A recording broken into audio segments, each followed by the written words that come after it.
بسم الله الرحمن الرحيم إذا جاء نصر الله والفتح ورأيت الناس يدخلون في دين الله أفواجا فسبح بحمد ربك واستغفره إنه كان توابا ونصلي ونسلم على سيدنا ومولانا محمد رسوله النبي الأمين المكين الحنين الكريم الرؤوف الرحيم أما بعد أعوذ بالله من الشيطان الرجيم بسم الله الرحمن الرحيم يا أيها الذين آمنوا اجتنبوا كثيرا من الظن إن بعد الظن إثم ولا تجسسوا ولا يغتب بعضكم بعضا أيحب أحدكم أن يأكل لحم أخيه ميتا فكرهتموه واتقوا الله إن الله تواب الرحيم صدق الله العظيم إن الله وملائكته يصلون على النبي يا أيها الذين آمنوا صلوا عليه وسلموا تسليما اللهم صل على سيدنا ومولانا محمد وعلى آله وصحبه وبارك وسلم الصلاة والسلام عليك يا رسول الله وعلى آلك وصحبك يا حبيب الله الصلاة والسلام عليك يا رسول الله وعلى آلك وصحبك يا حبيب الله اللہ تبارک و تعالی وحدہ لا شریک کا بے پایہ فضل و کرم اور احسان و انعام ہے کہ جس نے باعث تخلیق کائنات رحمت للعالمین شافع روز جزا حضور سیدنا محمد مصطفیٰ صلی اللہ علیہ وآلہ وسلم کے مبارک وسیلہ سے ہم سب کو دولت ایمان عطا فرمائی۔ اللہ تبارک و تعالی کما حق کو ہمیں اس دولت کی قدر کرنے کی توفیق عطا فرمائے۔ گزشتہ کئی جمعات المبارک سے جس عنوان کا ہم نے آغاز کیا ہوا ہے آج اس کی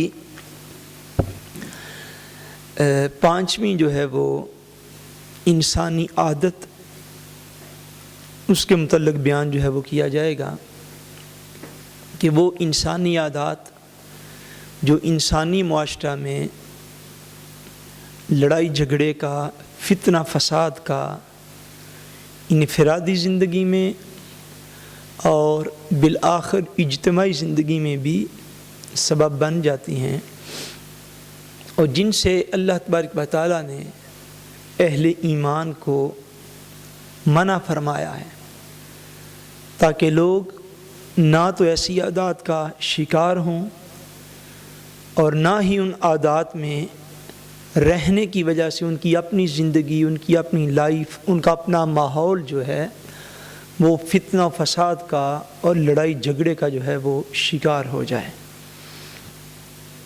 گزشتہ جمعۃ المبارک کو ہم نے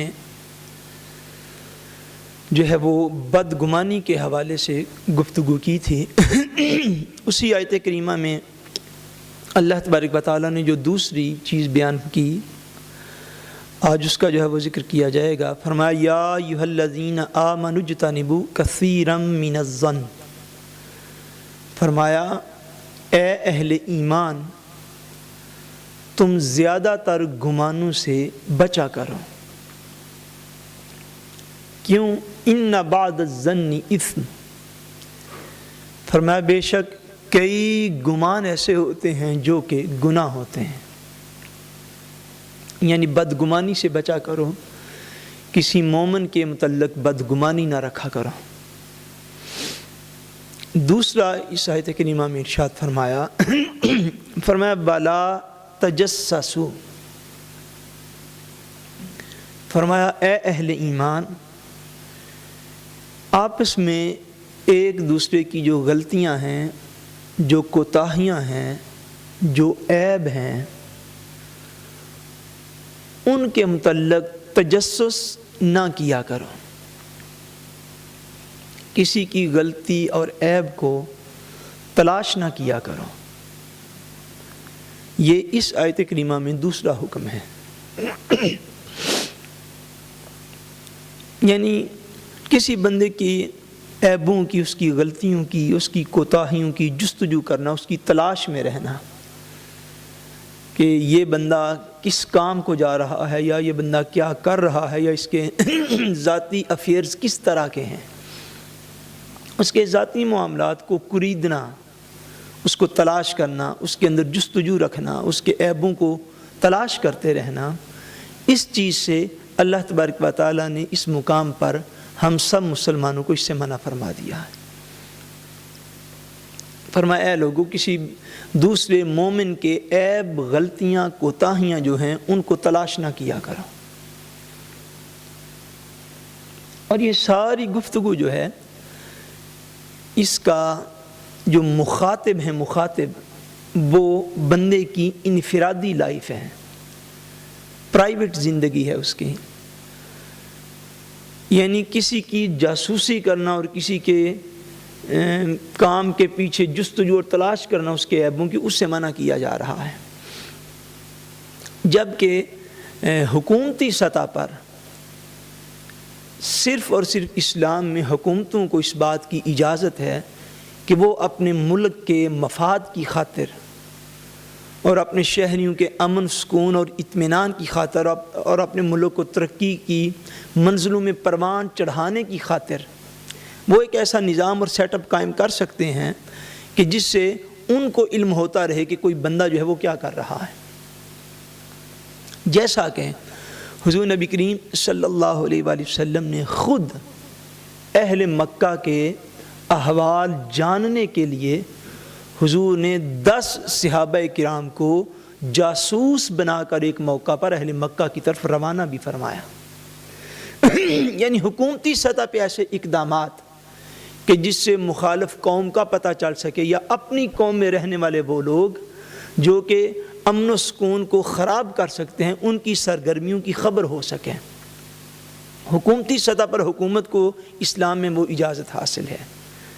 لیکن یہاں پر جس چیز سے منع کیا جا رہا ہے وہ ہے ایک پرسن کا دوسرے پرسن کے ساتھ تعلق، ایک ہمسائے کا دوسرے ہمسائے کے ساتھ تعلق، ایک دوست کا دوسرے دوست کے ساتھ تعلق، ایک رشتہ دار کا دوسرے رشتہ دار کے ساتھ تعلق، ایک مومن کا دوسرے مومن کے ساتھ اس کی انفرادی لائف میں جو تعلق ہوتا ہے، اس میں یہ حکم ارشاد فرمایا جا رہا ہے بلا تجسسوا، کہ اے مومنوں، اے مسلمانوں، تم آپس میں ایک دوسرے کے عیب غلطیاں تلاش نہ کیا کرو، عیب اور غلطیاں تلاش نہ کیا کرو۔ ایک حدیث پاک میں آتا ہے، صحیح مسلم شریف کی حدیث پاک ہے کہ نبی کریم صلی اللہ علیہ وسلم نے ارشاد فرمایا ایاکم والظن فإن الظن، حضور صلی اللہ علیہ وسلم نے ارشاد فرمایا کہ اے لوگو، بدگمانی سے بچا کرو، فإن الظن اکذب الحدیث، فرمایا بے شک یہ جو بدگمانی کرنا ہے کسی کے متعلق، یہ سب سے بڑی جھوٹی بات ہے، یہ سب سے بڑی بولیے جھوٹی بات ہے۔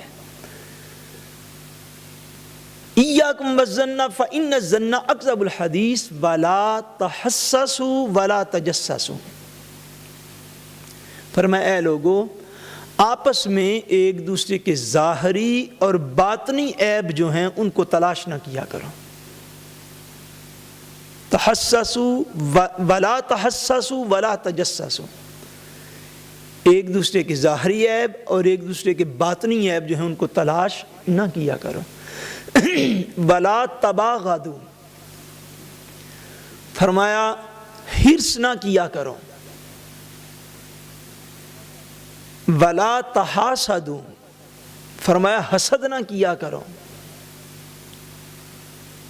ولا تدابروا، ایک دوسرے سے منہ نہ موڑا کرو، یعنی ناراض نہ ہوا کرو آپس میں۔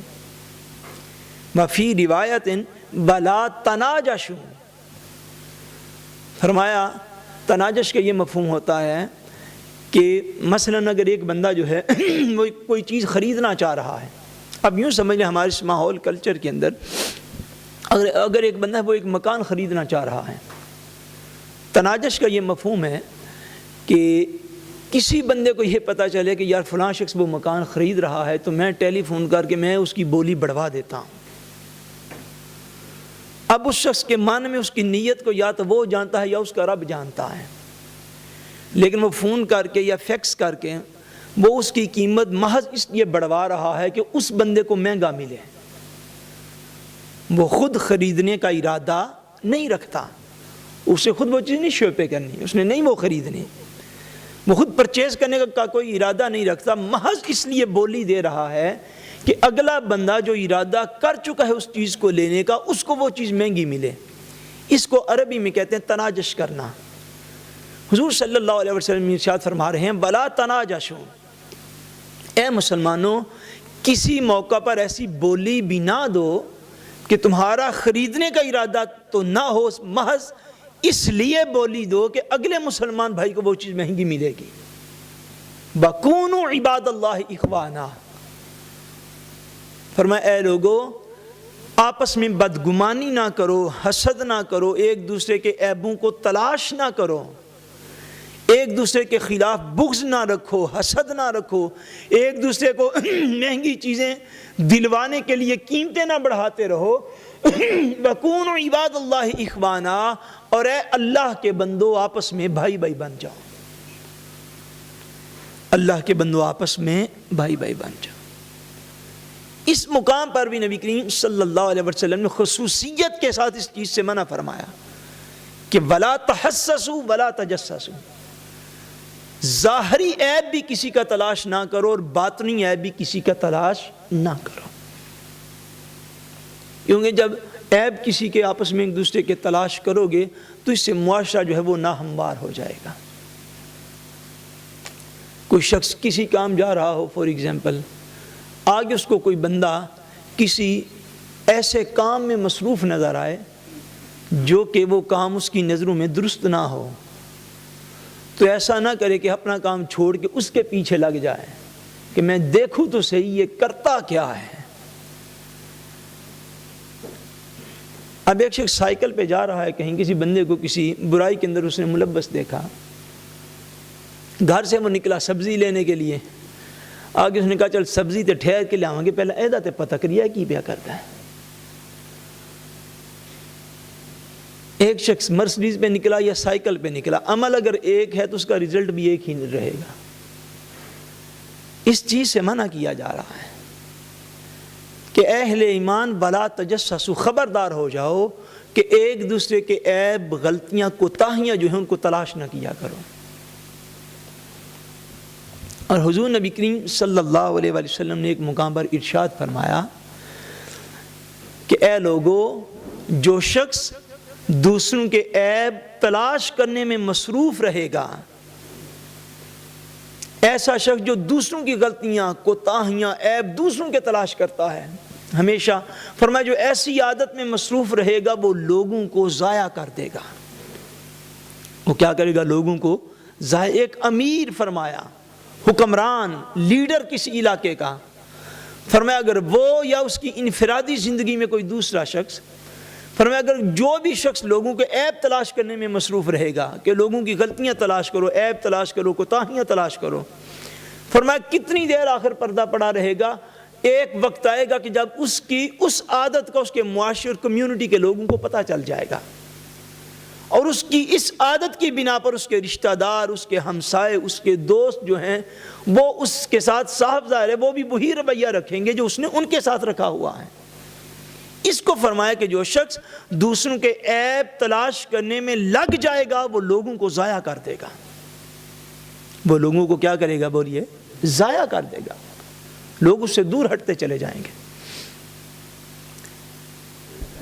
اس لیے حضور نبی کریم صلی اللہ علیہ وسلم نے کئی مقامات پر قرآن مجید کے اس مقام کی اپنی عملی زندگی مبارک میں حضور نے اس کی شرح جو ہے وہ فرمائی ہے، اور لوگوں کو اس چیز سے منع کیا ہے کہ لوگ آپس میں ایک دوسرے کی غلطیاں، عیب، کوتاہیاں جو ہیں ان کو تلاش نہ کیا کریں۔ ایک حدیث پاک میں آتا ہے کہ حضور نبی کریم صلی اللہ علیہ وآلہ وسلم نے ارشاد فرمایا یا معاشر، اے وہ لوگو، من آمن بلسانہ ولا يدخل الایمان قلبہ، حضور نے فرمایا اے وہ لوگو جنہوں نے محض زبانی کلامی کلمہ پڑھ لیا ہے اور ایمان ان کے دلوں میں ابھی داخل نہیں ہوا۔ یہ بڑے قابل توجہ الفاظ ہیں، بڑے قابل توجہ الفاظ ہیں۔ حضور فرما رہے ہیں، مخاطب کر رہے ہیں ان لوگوں کو کہ اے وہ لوگوں، من آمن بلسانہ، وہ لوگ جنہوں نے ایمان قبول کیا ہے محض زبان سے، اور ابھی تک فرمایا ایمان ان کے دلوں میں داخل نہیں ہوا، وہ میری بات توجہ کے ساتھ سنیں۔ اب صاف ظاہر سے آگے جو نبی کریم صلی اللہ علیہ وسلم بیان فرمانا چاہ رہے ہیں، یہ ان لوگوں کی علامت ہوگی کہ جنہوں نے کلمہ تو پڑھا ہے، ایمان تو قبول کیا ہے، مگر ایمان محض ابھی ان کی زبان پر ہے، ابھی ان کے دلوں میں ایمان جو ہے وہ داخل نہیں ہو سکا، ابھی وہ ایمان کی حقیقت کو نہیں سمجھے، ایمان کی کیفیت کو نہیں سمجھے، ایمان کے اصل مقام و مرتبہ کو انہوں نے نہیں جانا، بس زبانی کلامی کلمہ پڑھ رہے ہیں۔ حضور کے یہ الفاظ ہیں حدیث پاک کے اندر کہ اے وہ لوگو جن کے دلوں میں تو ایمان نہیں داخل ہوا، مگر من آمن بلسانہ، مگر اپنی زبان سے وہ ایمان رکھتے ہیں، وہ لوگ توجہ سے سنیں۔ یا رسول اللہ کون سے لوگ؟ فرمایا وہ لوگ جن کے دلوں میں ایمان نہیں داخل ہوا، زبان سے انہوں نے ایمان کا اقرار کیا ہوا ہے، ایسے لوگ ہو تم کہ لا یغتب المسلمین، کہ ایسے لوگ جو ہیں وہ مسلمانوں کی غیبت نہ کیا کریں۔ غیبت کا جو ہے وہ تفصیلی بیان انشاءاللہ آئندہ جمعہ کو آئے گا، لیکن اس بات پر ذرا توجہ کنسنٹریٹ کریں، توجہ فرمائیں کہ پہلے حضور یہ فرما رہے ہیں کہ وہ لوگ میرے مخاطب ہیں کہ جنہوں نے محض زبانی کلامی کلمہ پڑھ لیا ہے اور ایمان کی کیفیت کو بھی صحیح سمجھ ہی نہیں پائے۔ وہ کون سے لوگ؟ فرمایا وہ ایسے لوگ ہیں جو مسلمانوں کی غیبت کرنے والے ہیں۔ اور دوسرا ساتھ کیا چیز ارشاد فرمائی؟ فرمایا اور وہ لوگ جو مسلمانوں کے عیبوں کو تلاش کرنے والے ہیں،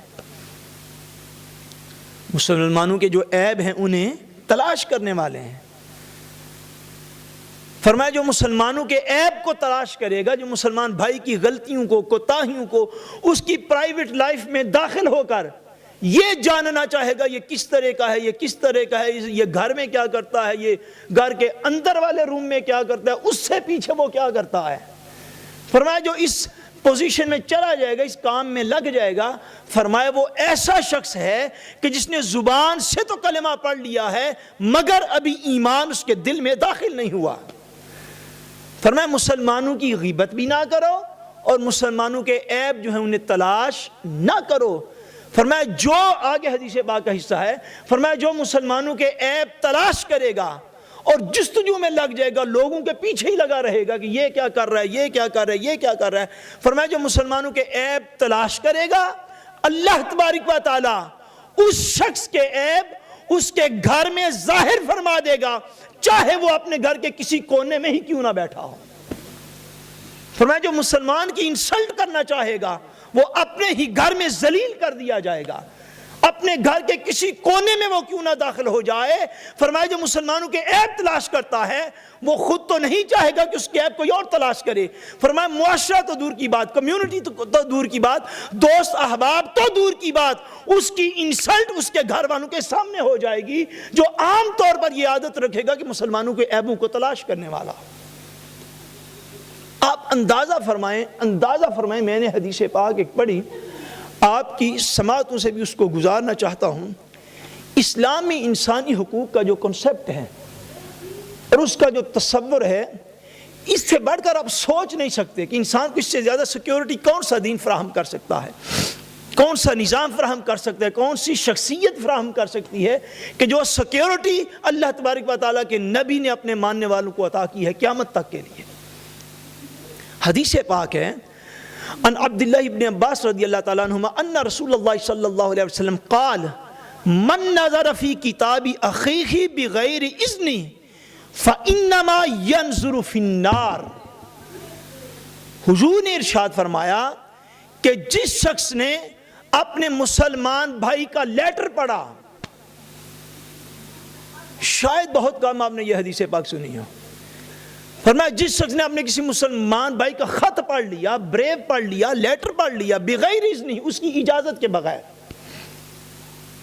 اس کی اجازت کے بغیر، اگر فرمایا کسی نے کوئی خط بھی پڑھ لیا، کوئی لیٹر بھی پڑھ لیا، فَإِنَّمَا يَنْظُرُ فِي النَّارِ، فرمایا اس نے اس کا خط نہیں دیکھا، اس نے اس کا لیٹر اور بریو نہیں دیکھا، فَإِنَّمَا يَنْظُرُ فِي النَّارِ، بلکہ اس نے محض دوزخ کی آگ کو دیکھا ہے۔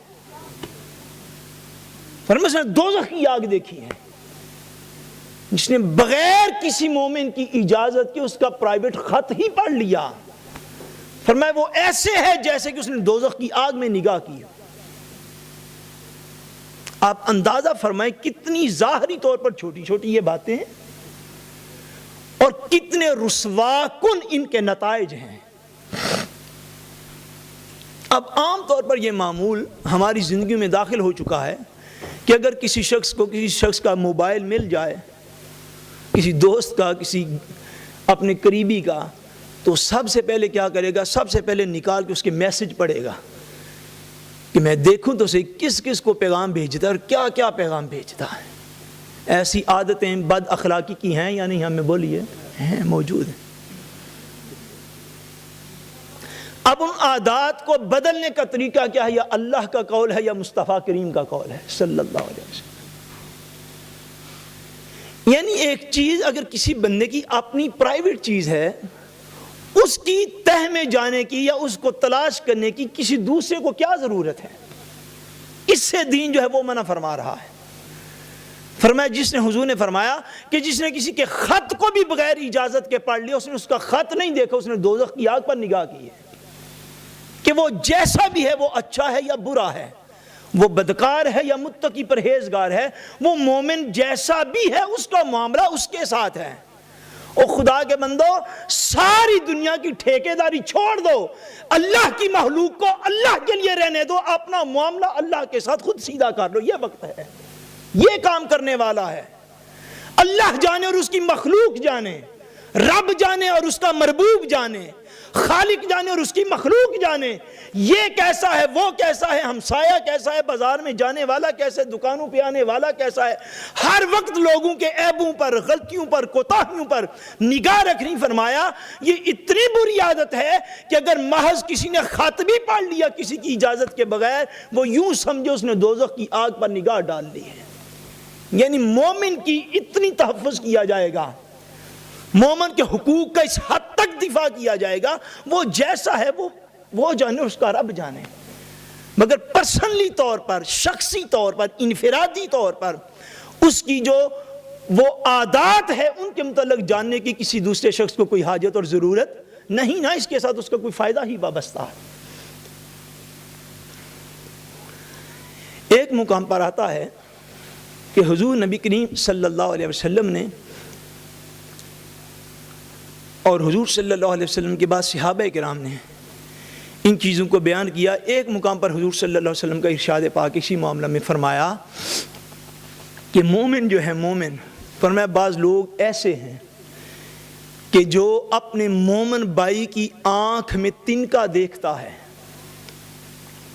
حضور کا فرمانا یاد رکھ لیں اور سن لیں اور توجہ کے ساتھ اس کو یاد رکھیں۔ فرمایا ایک مومن دوسرے مومن کی آنکھ میں تنکا دیکھتا ہے مگر اپنی آنکھ کو بھول جاتا ہے۔ دوسروں کا مراد یہ ہے کہ دوسروں کا اتنا ہلکا سا، بالکل معمولی سا عیب بھی دیکھتا ہے، دوسرے کی انتہائی کمزور جو اس کی عیب ہے، جو بالکل عام ساری غلطی ہے، اس کے اوپر بھی اس نے فوکس کیا ہوا ہے۔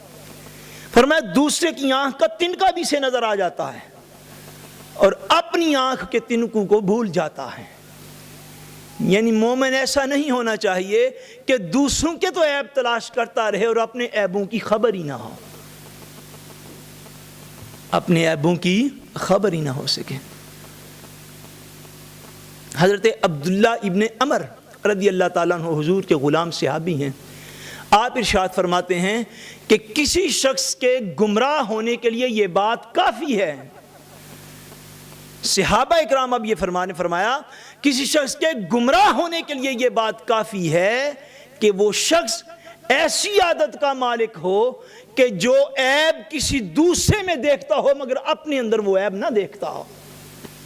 فرمایا یہ عادت ہی گمراہ ہونے کے لیے تو اتنا بھی کافی ہوتا ہے. اور فرمایا ایسا شخص گمراہی کے قریب پہنچ جاتا ہے کہ وہ کسی بندے کو ایسی عادت پر ملامت کرنے والا ہو کہ جو عادت اس کے اپنے اندر بھی پائی جاتی ہو. کسی کا پتہ چل گیا اس نے جھوٹ بولا ہے تو خود ساری عمر جھوٹ بولنے والے ایک کے جھوٹ کی خبر ہو گئی سارے معاشرے میں پھیلا یہ اول درجے کا جھوٹا بندہ ہے جی چھڑ دو جی ہوتی تو گال نہیں چھڑ دیا. خود غیبت کرنے والا کس زبان کے ساتھ دوسرے کو کہتا تو بھی غیبت کر رہا ہے.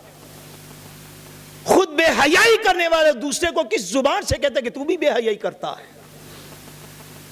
خود بے نماز دوسرے کو کس طرح کہتا ہے کہ تو یار نماز کیوں نہیں پڑھ رہا. خود زکوٰۃ نہ دینے والا دوسرے کو کس منہ سے کہتا ہے کہ تو بھائی تو بھی اللہ کی راہ میں خرچ کیا کر. فرمایا کہ وہ ایسا شخص گمراہ ہے. صحابہ کرام فرما رہے ہیں کہ ایسا شخص گمراہ ہے کہ جس کے اندر تو بری عادات خود تھیں مگر جب اس نے کسی کی بری عادت کو دیکھا تو اس کو مذمت کیا, اس کے خلاف طوفان کھڑا کر لیا, اس کے خلاف سارے محلے کو جمع کر لیا مگر اپنی عادت جو تھی اس کی طرف نظر ہی نہیں ساری عمر کی. اور جانتا بھی تھا میرے اندر بھی یہ عیب ہے. مومن کا عیب ملا اس کو اچھال دیا. صحابہ کرام فرماتے ہیں ایسا شخص جو ہے وہ گمراہی کے قریب ہوتا ہے.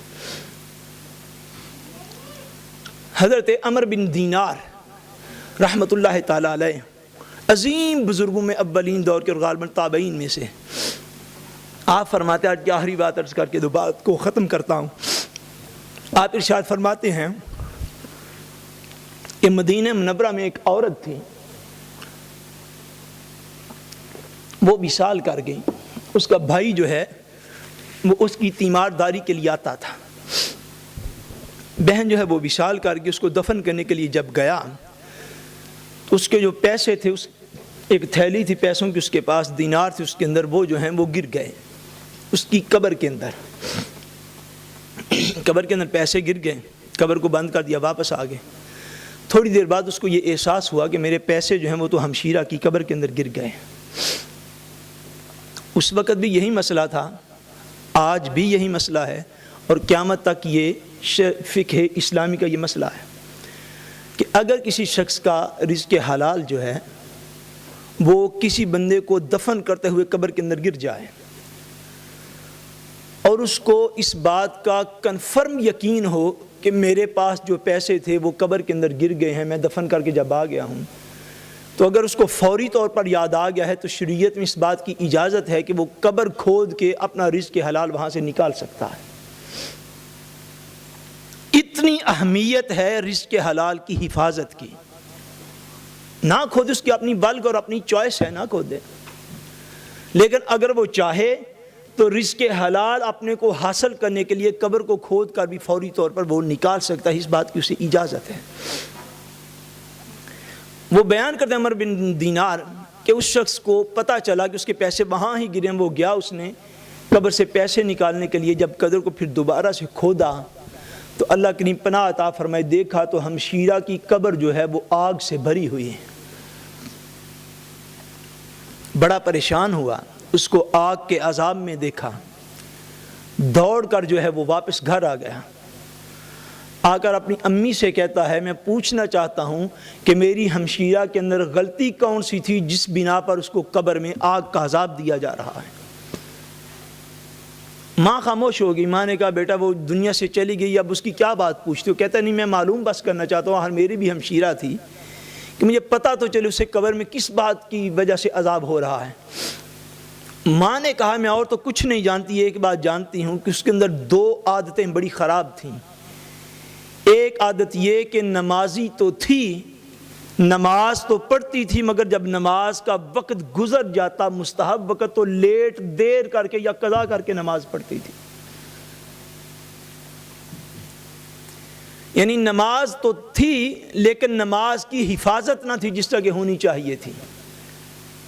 لیٹ کر کے پڑھنا, نماز کا وقت گزار کے پڑھنا, قضا کر کے پڑھنا, یہ اس کے اندر ایک عادت تھی جو اچھی نہ تھی. اور فرمایا انہوں نے کہا دوسری عادت اس کی یہ تھی کہ جب عشاء کی نماز بھی پڑھ لیتی تو ساتھ ہمسائے تھے تو ہمسایوں کی دیوار کے ساتھ کان لگا کے تو کھڑی ہو جاتی. اب ہمسائے جو سوتے ہیں تو لوگوں نے 100 اپنے گھر کی باتیں کرنی ہوتی ہیں. بیٹا باپ سے کر رہا ہے, باپ جو ہے وہ بیٹے سے کر رہا ہے, خامد جو ہے بیوی سے کر رہا ہے, بیوی خامد سے کر رہی ہے, بہن بھائی سے کر رہا ہے, بھائی بہن سے کر رہا ہے. فرمایا کہ وہ اس طرح دیوار کے ساتھ کھڑی ہو جاتی تھی کہ دوسرے گھروں کی آوازیں اسے آئیں. لوگ آپس میں گھر کے اپنے پرائیویٹ افیئرز کو ڈسکس کر رہے تو وہ باتیں سنتی. صبح اٹھ کے محلے کے اندر وہ ساری باتیں پھیلا دیتی. اس عادت کی وجہ سے میں سمجھتی ہوں اگر اس کی آگ قبر اس کی آگ سے بری ہوئی ہے تو یہ اس کی عادت تھی جو کہ عذاب کے لائق ہے. یہ عادت تھی جو عذاب کے لائق ہے کہ دوسروں کے عیبوں کی ٹوہ میں رہنا, دوسروں کی غلطیوں کی تلاش میں رہنا. ہمارے ہاں بعض گھروں میں پاکستان میں اور یہاں پر بھی ایسا ہوتا ہے, ایک گھروں میں 2 ٹیلی فون لگے ہوئے ہیں. میں نے بریو والی آپ کو بات بتا دی, اسے استدلال کر رہا ہوں. ایک ٹیلی فون نیچے والی منزل پہ, ایک اوپر والی منزل پہ ہے. گھر میں بھی کسی کا فون آ گیا, سننے والا کوئی ہے, پیغام کسی کا دوسرا نیچے بیٹھ کے سن رہا ہے, آگے ریسیور کے ہاتھ رکھ کے سن رہا ہے کہ میں بھی سنوں تو صحیح ان کی آپس میں کیا بات ہے. یہ وہ چیز ہے جس سے قرآن و حدیث منع کر رہے ہیں. بھائی تیری بہن ہے یا تیرا بھائی ہے, تیرا دوست ہے یا تیرا رشتہ دار ہے, تیرا شریکہ ہے یا تیری برادری ہے, اگر اس نے مصطفیٰ کا کلمہ پڑھا ہے تو تجھے یاد کیوں نہیں رہتا کونوا عباد اللہ اخوانا, وہ تیرا بھائی ہے. اس کے ساتھ وہ سلوک کر جو بھائیوں کے ساتھ کرتے ہیں, وہ سلوک کر جو پیار کا, رحمت کا, شفقت کا, محبت کا, انس کا سلوک ہوتا ہے. خبردار ہو جاؤ کہ کسی کا معمولی سا عیب بھی جان لینا یہ بندے کی روحانی زندگی کے لیے قتل کی حیثیت رکھتا ہے. میں کسی کا عیب سن کے کیا کرو گے, کیا مل کیا جائے گا. فرمایا ولا تجسسوا, اے اہل ایمان نہ تو بدگمانی رکھا کرو آپس میں ایک دوسرے کے ساتھ, نہ ہی ایک دوسرے کی غلطیوں کو تلاش کیا کرو. کیا ضرورت ہے کسی کی غلطی تلاش کرنے کی. حتیٰ کہ نبی کریم صلی اللہ علیہ وسلم نے ارشاد فرما دیا, فرمایا من ستر مسلمن سترہ اللہ یوم القیامہ. فرمایا جس نے مومن کا عیب دیکھ لیا, غلطی دیکھ لی, گناہ دیکھ لیا, بس دیکھ کر چپ کر گیا, بولا نہیں, اس کے عیب کو اچھالا نہیں, اس کی عزت کو پامال کیا نہیں, عیب اور غلطی کو دیکھا, اس کے اوپر پردہ ڈال دیا, سترہ اللہ یوم القیامہ. جب قیامت والے دن اللہ کی دربار میں حاضر ہوگا اللہ کریم اس کے عیبوں پر پردے ڈال دے گا. فرمایا یہ اجر عطا فرمایا جائے گا.